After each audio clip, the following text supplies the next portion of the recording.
El ojo de todo el mundo lo llamaban los antiguos. El corazón de un imperio perdido que había durado más de 1000 años. Santa Sofía, la iglesia de la divina sabiduría. Esta era la corona de su gloria, la gloria de Bizancio.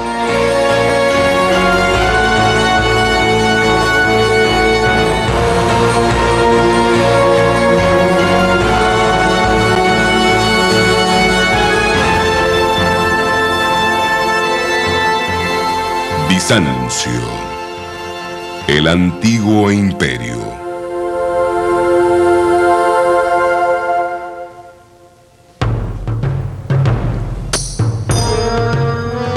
El desaparecido imperio de Bizancio, nacido de la Roma pagana. El sueño de un imperio romano que se extendía de España a Siria.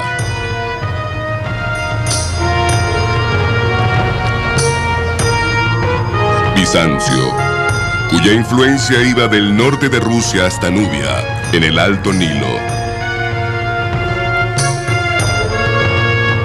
Bizancio, la puerta a un capítulo perdido de nuestro pasado.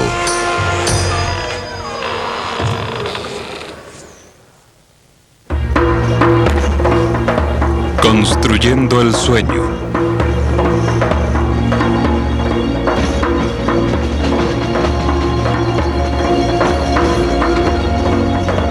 El Expreso de Oriente.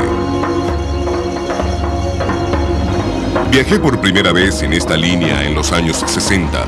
Compré un boleto en la estación Waterloo en Londres para un viaje de Estambul a Turquía. Una fascinación para toda la vida. Tomó 3 días llegar allá. Realmente era el infierno sobre ruedas. Chivos en el pasillo y comunismo al otro lado de la ventana. Y de pronto, el tren dio una curva y allí estaba. El oriente me golpeó en la cara. Una gran ciudad dorada junto al mar, situada entre el este y el oeste. Se podía ver que había sido el centro del mundo. Era asombrosa. Pero vengan a Estambul. Y debajo, las mágicas ruinas del imperio perdido de Bizancio.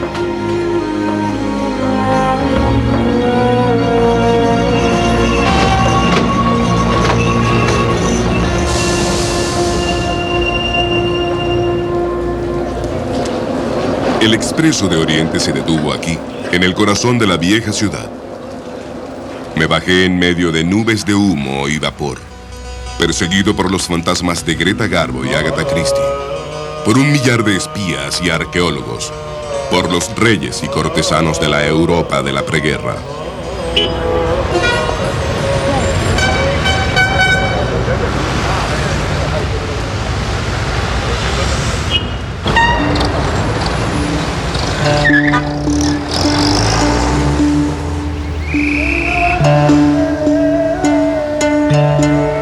Estambul, una de las más grandiosas ciudades islámicas, con los monumentos de los sultanes turcos conquistadores que habían gobernado aquí desde 1453, dominando el paisaje.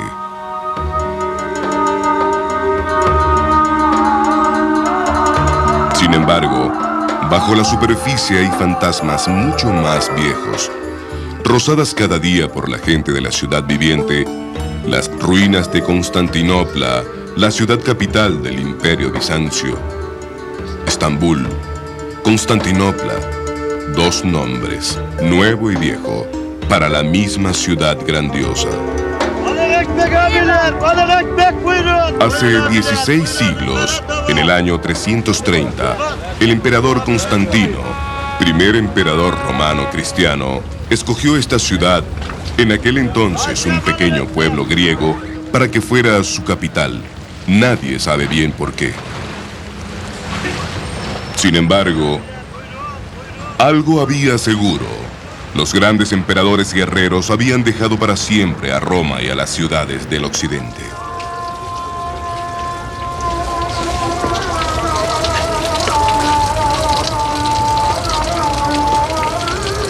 Esta mezquita, La mezquita del sultán turco que conquistó la ciudad está construida directamente sobre las bases más antiguas de la iglesia donde están enterrados los misteriosos emperadores del viejo Bizancio. ¿Qué era entonces este tan antiguo, medio olvidado imperio de Bizancio? Bizancio. Esa mágica palabra picante. Ahora, imaginen que los imperios de Grecia y Roma no hubieran muerto nunca, sino que se hubieran fusionado en un solo imperio ubicado entre el este y el oeste. Imaginen que los emperadores de este reino, los sagrados emperadores, pudieran ser destrozados por las turbas en las calles. Emperadores que podían manipular a sus cortesanos e hijos, que mataron a sus sacerdotes y cegaron a ejércitos completos. Pero emperadores cuyos artistas hicieron algunas de las más finas y exquisitas imágenes que el mundo haya visto jamás. Visión del cielo y la tierra, arquitecturas sublimes, copiadas por todo el mundo desde califas de Bagdad hasta los papas de Roma, los reyes de Alemania y las tribus de Nubia. Visiones del orden celestial y del poder terrenal que aún yacen profundamente dentro del mundo moderno. Al igual que todos nosotros, esta mezquita, la mezquita del Conquistador, está parada sobre las ruinas de Bizancio.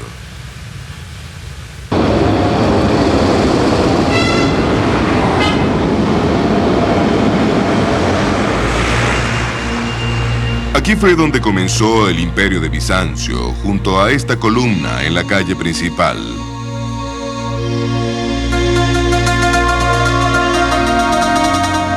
Una solitaria reliquia antigua en una ciudad moderna.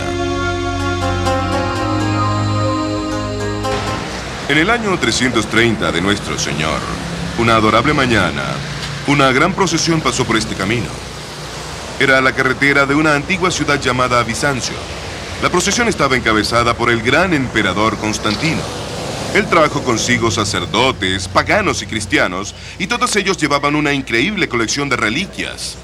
Había 12 cestas llenas de mendrugos, restos, según decían, del milagro de los panes y los peces de nuestro Señor. Estaba la misma hacha con la cual Noé hizo el arca. Y había una estatua que el propio emperador había traído secretamente de Roma. Era la de la diosa griega Palas. Y en el momento exacto prescrito por los astrólogos, enterraron sus reliquias justo allí, al pie de la columna. 7 barriles de pórfido traídos de los desiertos egipcios. Constantino renombró la ciudad Constantinopla y la declaró la capital de su nuevo gran imperio. A través de los años, la columna misma llegó a ser vista como una reliquia. Los bizantinos, es decir, la gente que vivía en esta ciudad, la llamaban el clavo de Cristo, porque pensaban que la gran estatua dorada de Constantino, que estaba en el tope, tenía parte de uno de los clavos de la crucifixión de Cristo incrustada en ella. Y cada año, en el día del Año Nuevo, es decir, el 1 de septiembre, los bizantinos giraban alrededor de la base de esta columna y cantaban himnos a San Constantino, el fundador de su ciudad y del poderoso imperio llamado Bizancio.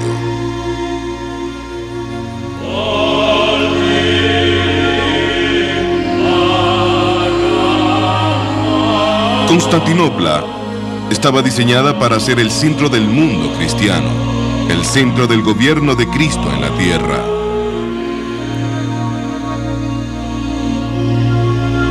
Estas grandes copas fueron hechas para contener el misterio de la sangre de Cristo dentro de las iglesias de la ciudad.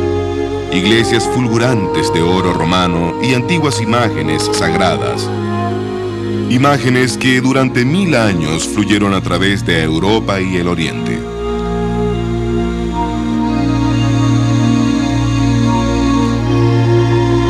Esta es entonces la primera historia de Bizancio, la historia de cómo en 2 cortos siglos se hizo el sueño que era Bizancio. Constantino, el emperador cristiano que adoptó la fe de Jesús y al Dios de Abraham y creó el comienzo de los gobiernos y las iglesias en las cuales el occidente todavía confía. Dicen que fue coronado en York, Inglaterra, en el año 306. Durante 40 años mató a enemigos y familiares por igual. La gente le tenía tanto miedo que cuando murió nadie tocó su cadáver en una semana. Esta era la extensión de la ambición de Constantino. El Imperio Romano con Constantinopla, no Roma como capital. En el lejano norte, en Alemania, la ciudad de Trier, la gran guarnición imperial, todavía muestra algo de lo que era la antigua Constantinopla.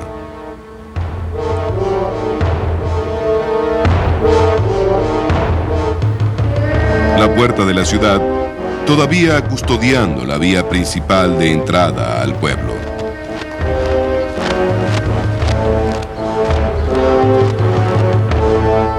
Una puerta grande y sombría, como el resto de la frontera norte. Trier era amenazada constantemente por los hunos, los godos, los vándalos y una docena de otras naciones guerreras. El propio Constantino, el Grande, el emperador, habría caminado por este mismo pasaje 1600 años atrás. Estas bóvedas y estos arcos son la arquitectura de su época.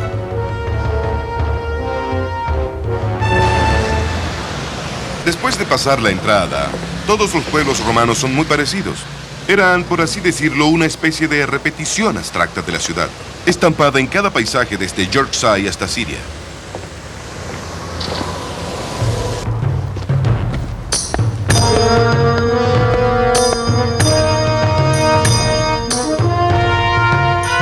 Todavía se puede percibir ese diseño en 1 millar de ciudades del Viejo Mundo y también del Nuevo Mundo. Desde Washington a San Francisco, los urbanistas usan todavía parte de los mismos viejos patrones. Todos los pueblos romanos tenían caminos como este, amplias carreteras que llevaban del campo al corazón de la ciudad. Este queda en Palmira, en el desierto de Siria. En Constantinopla era llamado simplemente Camino Principal. Ahora lo que tienen que ver es que detrás de todas esas columnas hay pequeñas tiendas a lo largo de la calle. Carniceros, panaderos, todo tipo de gente. Aquí había artículos de todo el mundo conocido. África, China, el Báltico, todo estaba en venta. Imaginen que el emperador está entrando triunfalmente. Ha ganado una guerra. A los encargados de las tiendas les han dicho que barran las calles. Se han esparcido flores por todos lados. Rosas llueven sobre él. Hay alfombras y sedas ondeando en la brisa a su alrededor. Todo el pueblo ha sido traído para que venga a verlo. Detrás, por supuesto, detrás de la calle principal están las casas, los sirvientes, los soldados, toda la gente. Había tabernas, burdeles, todo lo que hay en una ciudad. Y entre aquellos, metidos entre ellos, estaban esos enormes edificios que Constantino tuvo que construir antes de que su ciudad pudiera ser llamada realmente una metrópolis romana.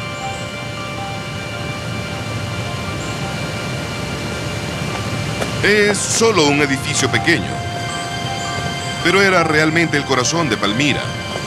Es el Senado, la oficina oval, donde se conducía el gobierno, se reunían los mayores del pueblo, se tramaban los complots. Por supuesto que en las grandes ciudades imperiales de Constantino esto hubiera sido un largo y vasto salón. Y muy frecuentemente en el salón central de gobierno, el propio gran Constantino se hubiera sentado donde ahora se levantan los altares de las iglesias cristianas, porque básicamente este es el mismo edificio. En el año 360, el hijo de Constantino construyó una iglesia magnífica en Constantinopla, especialmente para el drama de la comunión imperial.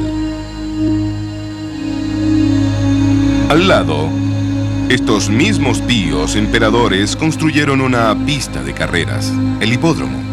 Todavía puede verse parte de su contorno en las calles. Y aquí, por fin, alrededor de este viejo obelisco egipcio, se puede descubrir algo de la atmósfera de aquella antigua Constantinopla, el corazón del viejo Bizancio. Esta piedra es como un espejo gigante. Refleja toda la vida que una vez se desarrolló a su alrededor. Está el emperador y su familia. Los sucesores de Constantino vienen al palco real para empezar una carrera de cuadrigas. Está el obelisco en medio de la pista de carreras y también las cuadrigas. 8 de ellas corriendo al mismo tiempo. Se necesitaba mucha suerte para ganar. Este lugar no era solamente una pista de carreras. Era un lugar donde la gente se reunía con el emperador y su corte. Es el aire, el espacio de Bizancio. 100.000 personas rugiendo mientras les presentaban nuevos emperadores, mientras prisioneros de guerras son traídos a los pies del emperador. Es el viejo parlamento. Es el verdadero corazón de Bizancio. Y esa escena de allá, ¿dónde la han visto antes? Observen cuidadosamente. El emperador está en el centro con su familia, como Dios. A su alrededor están el ejército y la corte, como los santos. Por debajo de ellos, suplicando misericordia, están los enemigos de Bizancio, los condenados. Es un gran juicio final aquí en la tierra, con el emperador haciendo de Dios. Así que realmente, el emperador trae felicidad y armonía.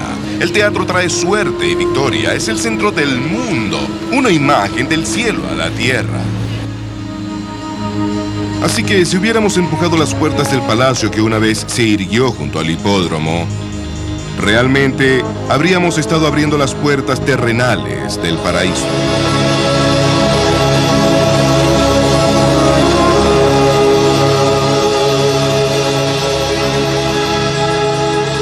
Arcadas de oro y mármol, botes dorados en piscinas de mercurio, tronos dorados y salones de pórfido y tazones. Todo desapareció. Solo quedan ecos de todo aquello en Siria o en Italia. Sin embargo, una vez Constantinopla tuvo el palacio de todos los palacios, el palacio del Imperio Cristiano. Iglesia, hipódromo y palacio, Constantino había creado la maquinaria sagrada que impulsaría a Bizancio por siempre.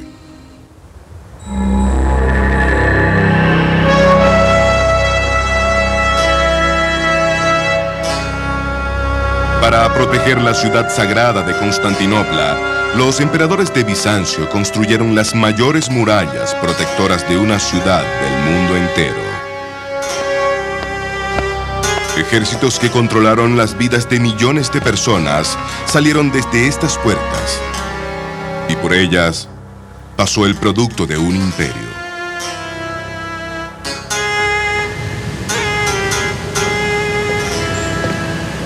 Toda la historia de esta ciudad está en esta puerta, la gran puerta dorada del Bizancio imperial.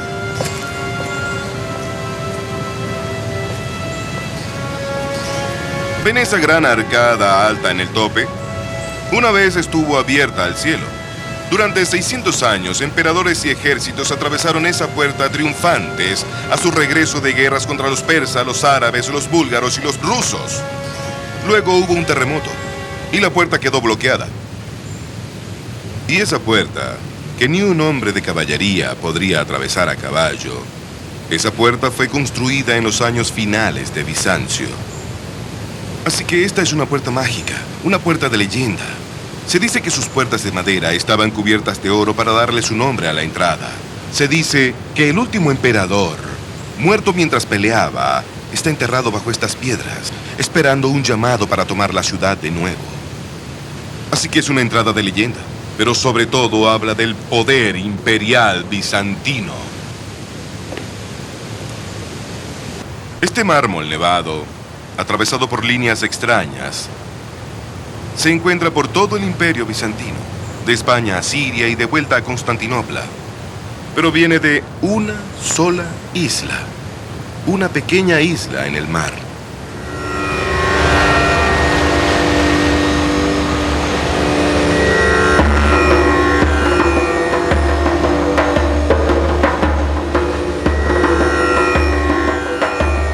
Al sureste de Estambul, a 3 días de navegación en un antiguo barco de esclavos, está la isla de Mármara, Su propio nombre significa piedra.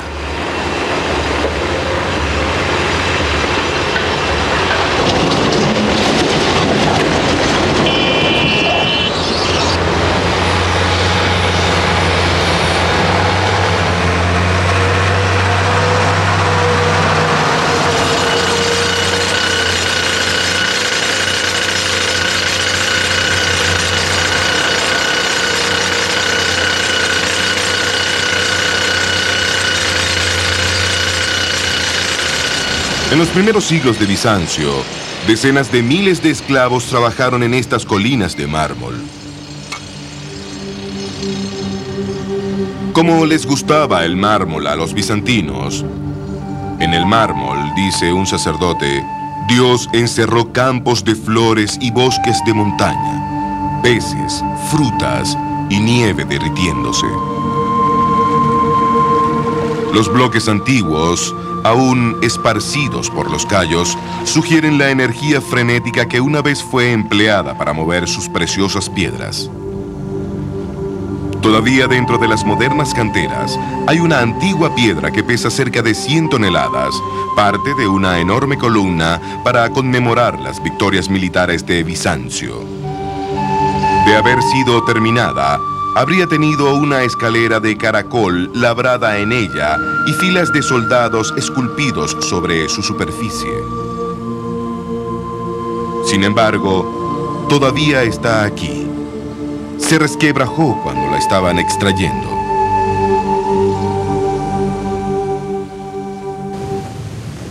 En tiempos antiguos, estas canteras eran llamadas las canteras de la Madre de Dios. Igual podrían haberse llamado las canteras de la Madre de Constantinopla. Toda la ciudad fue hecha aquí, y era una ciudad prefabricada. No era simplemente enviada en bloques, todo estaba terminado. De no haber sido así, cada una hubiera estado marcada con una letra. Cada una tenía su lugar exacto en cada uno de los edificios de esta ciudad. Esta, por ejemplo, es la punta de un edificio que hubiera lucido como un templo romano.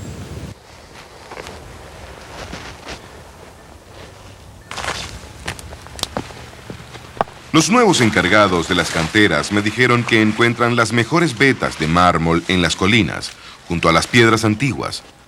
Este, entonces, sería un buen punto, una solitaria columna gigante.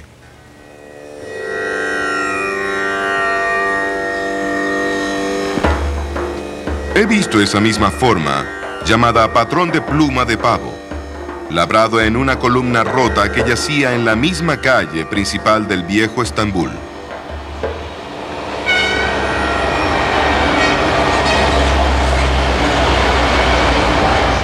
Esta fue una vez una plaza de mármol en una carretera en el medio de Constantinopla. Supongo que a los turcos del moderno Estambul no les importará mucho las antiguas victorias bizantinas. De todas formas, todavía quedan aquí algunos fragmentos de esa gran columna conmemorativa que vino desde la isla de Mármara. Los fantasmas de los ejércitos imperiales aún alineando las botas de sus procesiones a través de la ciudad.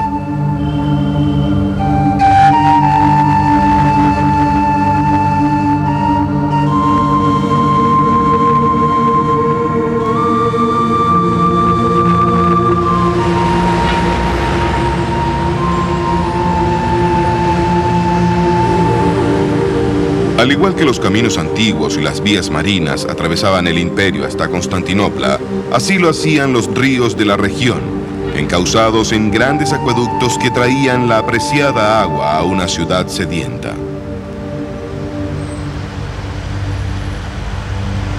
Por debajo de la ciudad, excavado profundamente en la cima de su colina, un extraño mundo subterráneo de unos 15 siglos de edad. Cisternas de agua fresca para que los bizantinos pudieran bañarse exactamente igual que los romanos en los salones de mármol.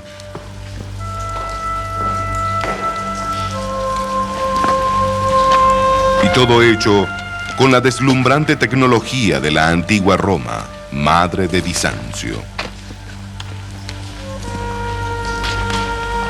Columnas de mármol, altas bóvedas de ladrillos, el oscuro bosque de Bizancio debajo del moderno Estambul.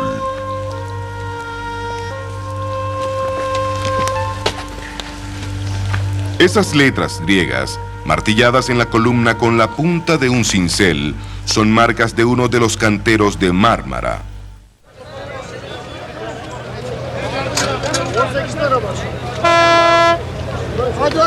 También la comida llegaba abundantemente a la creciente ciudad. ¡Qué vasto ejercicio de logística! Un milagro terrenal era mantener al 500.000 de personas de Constantinopla, la ciudad más grande de Europa. Y todo, por supuesto, hecho a mano. No había industria de alimentos. Todo era transportado hasta aquí en botes y carruajes. Los bizantinos creían que los más finos peces se capturaban junto al palacio del emperador, entre la salida de las Pléyades y la puesta de la estrella rojo sangre, Arcturus.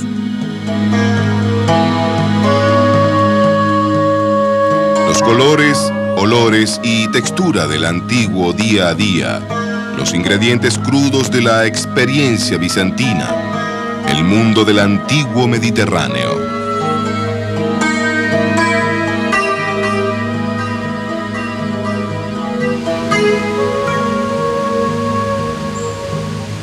Igual que a la gente del moderno Estambul, a los bizantinos les encantaba el pan y los vegetales frescos. El pan y el grano lo traían de su provincia, de Egipto. Los vegetales los cultivaban ellos mismos. En la ciudad, en pequeños lotes junto a sus casas, en campos, en una gran cinta verde que se extendía por más de 1,5 kilómetros junto a los muros de la ciudad.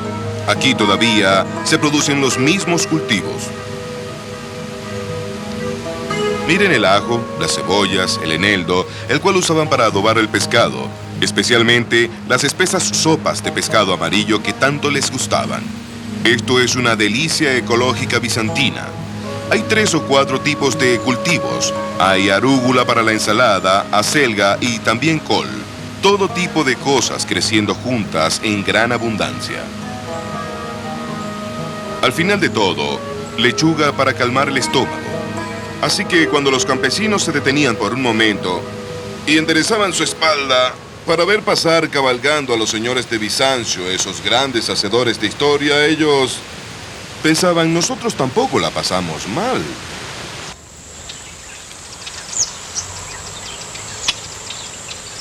La economía bizantina estaba basada en la clásica dieta mediterránea.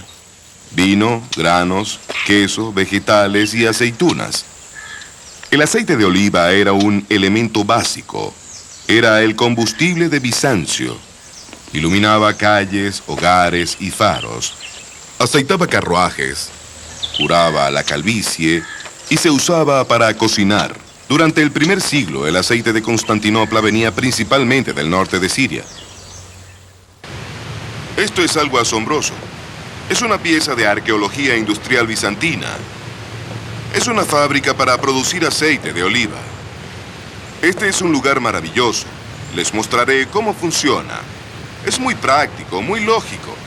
Las aceitunas eran recogidas de los árboles y llegaban en vagones. Eran volcadas a través de una ventana y caían en ese túnel allá abajo. Eran paleadas fuera del túnel y luego colocadas en este molino. Esta es una gran prensa de aceite para las frutas. ¿Ven este tambor? Hay 2 de esos que iban uno junto al otro aquí adentro, con una barra entre ellos y 4 o 5 hombres empujaban en círculo por la parte externa y reducían las aceitunas, la piel y las semillas a una especie de horrible pulpa repugnante. Luego, eso era sacado de allá y puesto en estos círculos de aquí.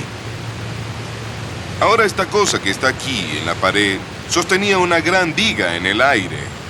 Y colgando sobre esto había un enorme cilindro de piedra. Entonces eso se bajaba sobre la enorme pasta de aceitunas y el aceite goteaba lentamente dentro de estos tanques. Sin embargo, ese no era el final porque aunque estaba prensado en frío, en este momento era verdaderamente un aceite impuro. Así que lo sacaban de aquí y lo ponían en este tanque de acá. El tanque contenía agua. Así que cuando vertían el aceite, este flotaba en la superficie y todas las impurezas se iban al fondo. ¿Ven esta pequeña zanja aquí? Es una parte vital del equipo porque por aquí pasaba el mejor aceite desde ese tanque de impurezas hasta este tanque a fin de hacer aceite de oliva fino y claro para las mesas de Bizancio. Si pudieran caminar por este sendero 1500 años atrás, el 1 de septiembre, estarían acompañados por miles de personas gritando y cantando alabanzas al Señor. Era el día festivo de San Simón del Pilar.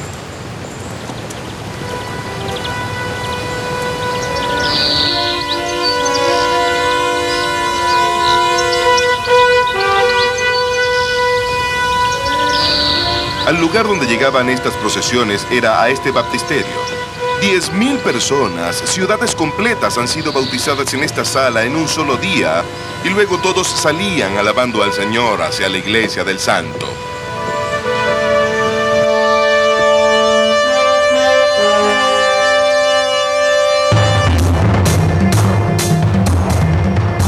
Todavía es arquitectura romana, por supuesto, arcos, bóvedas y topes de columnas, pero ahora también hay cruces cristianas. Las antiguas formas se están convirtiendo en algo diferente. ¿Ven? El viento de la fe está doblegando todos estos antiguos patrones paganos. Este es el comienzo de lo que luego sería Bizancio. Y en el centro de la iglesia, los restos de una columna de 15 metros sobre la cual vivía San Simón. ¿Quién era este extraño hombre que vivía encima de un pilar y a quien todos venían a ver y que cuando murió le construyeron esta hermosa iglesia en su honor? Bueno, era el joven Simón que había usado tantas ropas ásperas que lo hacían sangrar. Soñó la idea de encadenar su pierna izquierda a una roca. Eso antes de que se subiera a la columna. Pero Simón no era un loco. Simón tenía tremenda presencia como emperador. Se sentaba inmóvil y en silencio, y en su lucha entre la carne y el diablo, a la mayoría de la gente le parecía que él estaba por encima de todo, sobre su pilar, a medio camino entre el cielo y la tierra, un hombre perfecto para resolver disputas. Así que usaban a Simón los granjeros de Siria cuando tenían discusiones y él los arreglaba uno frente al otro. Los árabes beduinos también venían a verlo. El emperador acostumbraba a verlo y él siempre actuaba como balance en la sociedad. Un balance tan terrorífico que si maldecía a alguien desde el tope de su pilar, una roca explotaba junto al desafortunado individuo. Así que Simón era un elemento vital en este nuevo imperio cristiano. Un elemento que de alguna forma había tomado el viejo orden implacable de la era romana y lo había dejado entre el cielo y la tierra.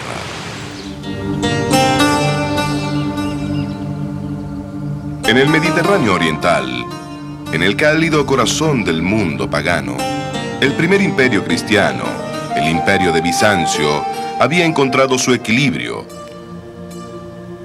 Era una buena vida rica. Y había paz y abundancia.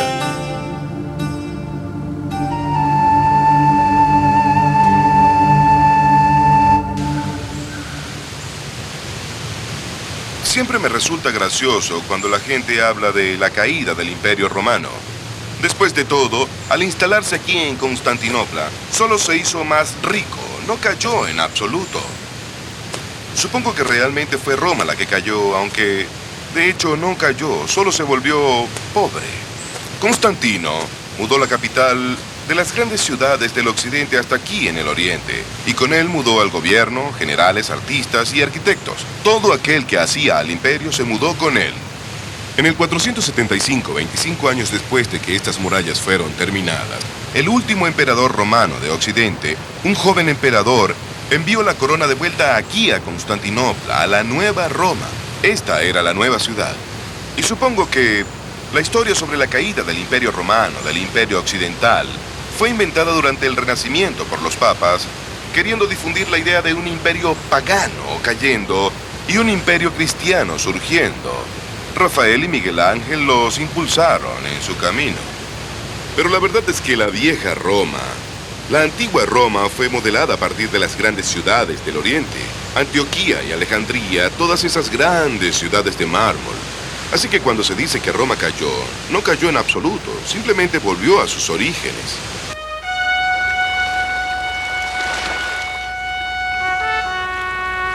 Después que el último emperador occidental renunció, Bizancio perdió la mayor parte de sus provincias europeas, aunque solo por un siglo.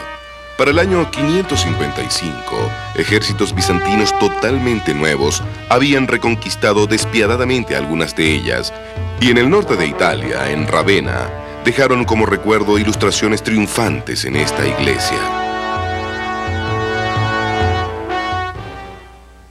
El hombre de allí es Justiniano, el emperador, quien 200 años después de Constantino rehizo totalmente el Imperio Romano.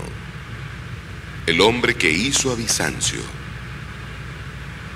Era, según dicen, un hombre gentil y accesible, un hombre que nunca mostraba su ira, un hombre que en el más calmado tono podía ordenar la muerte de miles. Sin embargo, él no organizó el imperio solo. Su gran fortaleza era como gerente. Esas caras serias que lo rodean eran de un gran equipo de hombres que él reunió sin que le importara realmente si eran patricios o romanos o de los orígenes más humildes y duros. Él mismo venía de una familia campesina de Serbia, completamente analfabeta. Aunque Justiniano era solamente la mitad de la imagen, la otra mitad era la mujer más extraordinaria del lugar, la emperatriz Teodora. Ellos se casaron por amor y permanecieron juntos durante 25 años. Y miren a las jovencitas de la corte. Están mirando de lado, un poco nerviosas. No es apropiado que las muchachas miren directamente a menos que sean mujeres de poder como Teodora. Pero ese es en realidad el retrato de una mujer que muere de cáncer. 2 o 3 meses después de terminado este mosaico, Teodora muere. Justiniano gobernó otros 20 años. No volvió a casarse y continuó yendo a la tumba de ella hasta que fue muy viejo.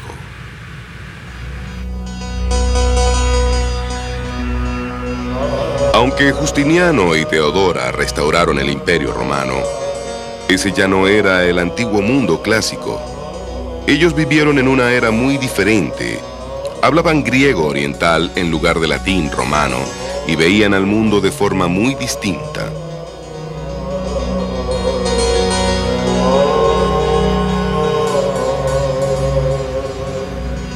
Miren estas esculturas. Probablemente son las últimas figuras clásicas que hicieron. Realmente fueron hechas durante las generaciones anteriores a Justiniano. A primera vista, pensarán que solo son figuras viejas, obras clásicas que se ven en los museos, grandes Alejandros y Césares de piedra pavoneándose. Pero no se trata de eso. Son nuevas, son diferentes. Algo más está ocurriendo. Es un trabajo muy simple, en cierta forma muy realista. Pequeñas y ligeras líneas de corte y una barba de un día, cinceladas suavemente sobre el duro mármol como para enfatizar su transitoriedad, su insubstancialidad. Estas personas son pensativas, tristes y bastante sabias. Después de todo, los santos, los obispos, ¿no les habían dicho que esta vida, este mundo material era solo una ilusión? Por eso no es natural que estas estatuas no pavoneen sus propiedades de piedra como Alejandro o los emperadores de Roma. No son descripciones heroicas de carne, hueso y músculos. Cada hombre existe dentro del propio espacio interior que debe ocupar. Y desde ese espacio, mira hacia afuera, desde el alma hacia los cielos.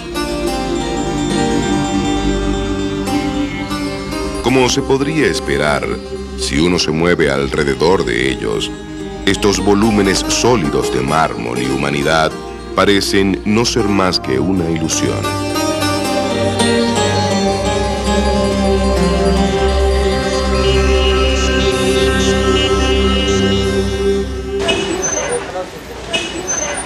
Sin embargo, esta gente totalmente nueva era además ingeniosa y creativa. Muchos de ellos fueron atraídos aquí, al centro del imperio. Los cerebros más brillantes de Bizancio estaban apiñados en estas diminutas calles y apartamentos que rodeaban el complejo del Palacio de Constantinopla. Aquí venía gente a buscar fortuna en la corte desde todos los rincones del imperio, de España, de Egipto, de Siria, matemáticos, abogados, doctores, científicos, magos, gente extraña y sorprendente, amontonada viviendo todos juntos en estas pequeñas calles. En las décadas de los años 520 y 530 había una gran agitación burbujeando en el interior de esta comunidad. Justiniano y Teodora habían planificado construir nuevos palacios e iglesias como el mundo nunca antes había visto. Las formas antiguas, los arcos, las bóvedas y los capiteles de las columnas estaban siendo usados para algo revolucionario, algo que sería repetido en 10.000 iglesias diferentes durante más de 1000 años. El estilo de Bizancio.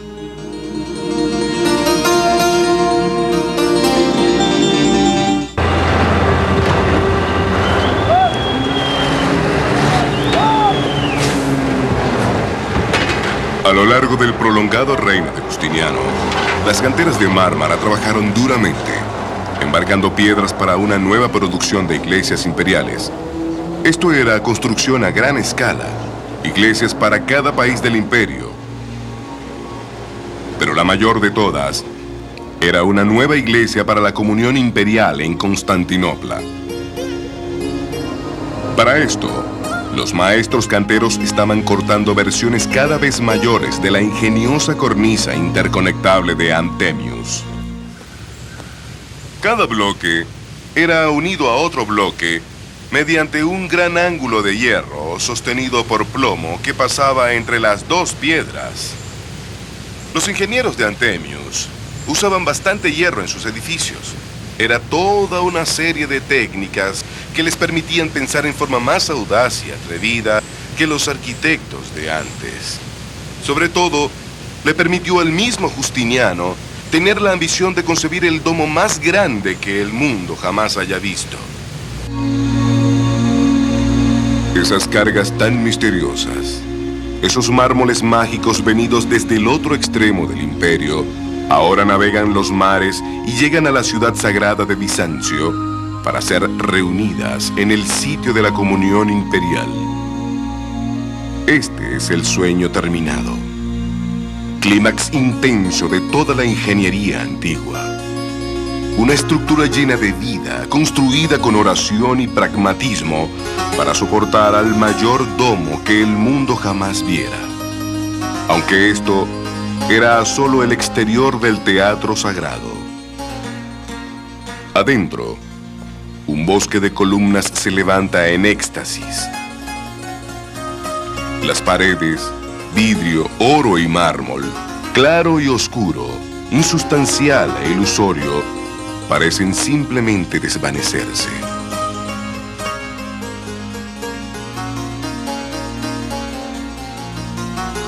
Un perfecto mar de espacio, para que la sabiduría sagrada de Dios baje y toque la tierra. Un teatro perfecto para los himnos de Bizancio. He aquí que los señores del cielo y de la tierra han venido. Se dice que las columnas rojas de pórfido egipcio fueron traídas del Templo del Sol en Roma. Las puertas de madera de la iglesia, tomadas del Arca de Noé. El bronce del edificio fue tomado del templo de la diosa Artemisa, una de las 7 maravillas del mundo pagano.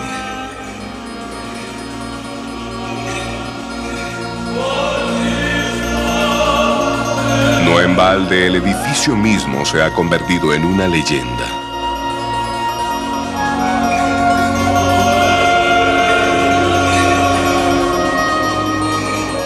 Los poetas dijeron que la iglesia combinaba la dimensión del sol y la escala de canteras, los tonos de los pájaros y los peces y de las piedras preciosas. todas las texturas y la experiencia del antiguo día a día. El vivo rosado de las uñas de un bebé, la salida de la brillante estrella roja Arcturus.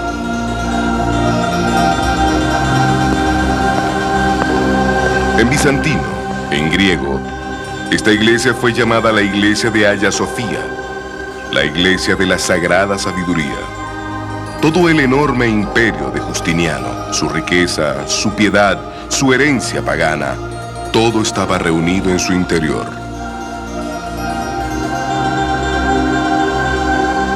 Durante los siguientes 9 siglos, este edificio enorme y viejo se elevó justo en el centro de Bizancio, un símbolo de su verdadero destino en la tierra. Y en el último día de Bizancio, el emperador y sus tropas vinieron aquí para rezar antes de salir de los muros de la ciudad para morir. Porque estas bóvedas contenían el sueño, el grandioso sueño que era Bizancio.